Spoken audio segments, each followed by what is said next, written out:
बार था एक सुंदर सा बगीचा शहर के उस पार। यहाँ पर बहुत सारे अच्छे और स्वस्थ फल उगते थे। सारे फल आपस में प्यार से रहते थे और एक दूसरे का ख्याल रखते थे। एक उज्जवल सुबह आड़ू जागा और टहलने के लिए बाहर आया। वह एक पका हुआ सुंदर आड़ू था। उसका रंग धूप में चमक रहा था। आड़ू गया तालाब के पास और अपने चेहरे को धोया। अपनी परछाई पानी में देखकर खुद की तारीफ करने लगा। अरे वाह वाह, देखो मैं कितना अच्छा लगता हूँ। मेरा रंग उत्तम, मेरा आकार भी उत्तम। सारे फलों में मैं ही सबसे सुंदर हूँ। उसी समय वहाँ कोई आया। हाँ, मुझे नहीं लगता तुम इतने भी सुंदर नहीं हो। आड़ू हैरान रह गया और पीछे मुड़ा देखने के लिए कि कौन उसका मजाक उड़ा रहा था।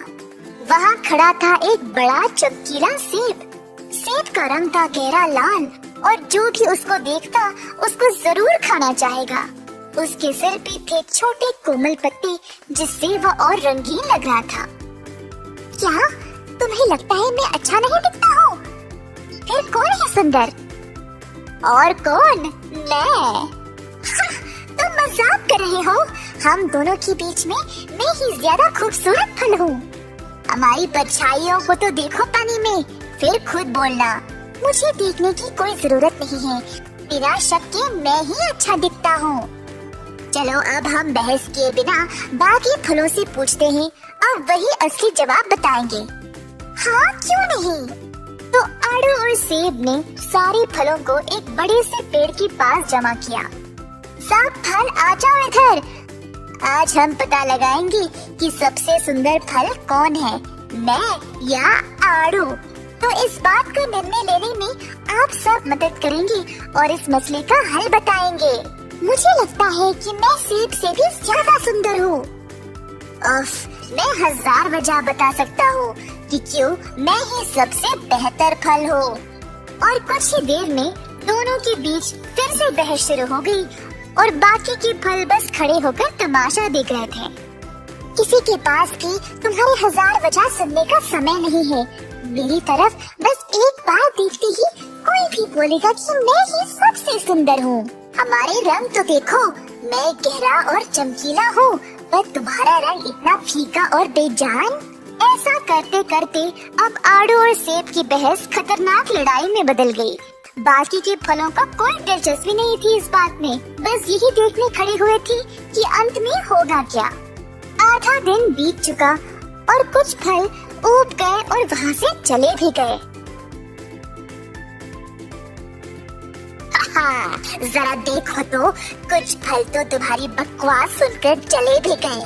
बिल्कुल नहीं, इनको बस तुम्हारी शक्ल देखना बर्दाश्त नहीं था।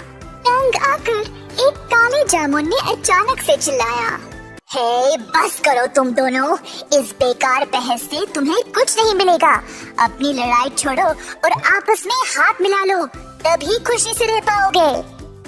सेब और आड़ू अचानक से चुप हो गए। तुम दोनों छोटे बच्चों की तरह लड़ाई कर रहे हो। ईश्वर ने हम सबको अलग अलग रूप में सुंदर बनाया है। ये बगीचा इसीलिए सुंदर है क्योंकि यहाँ हम सब एक साथ रहते हैं। हम हैं जो एक दूसरे को सुंदर दिखाते हैं।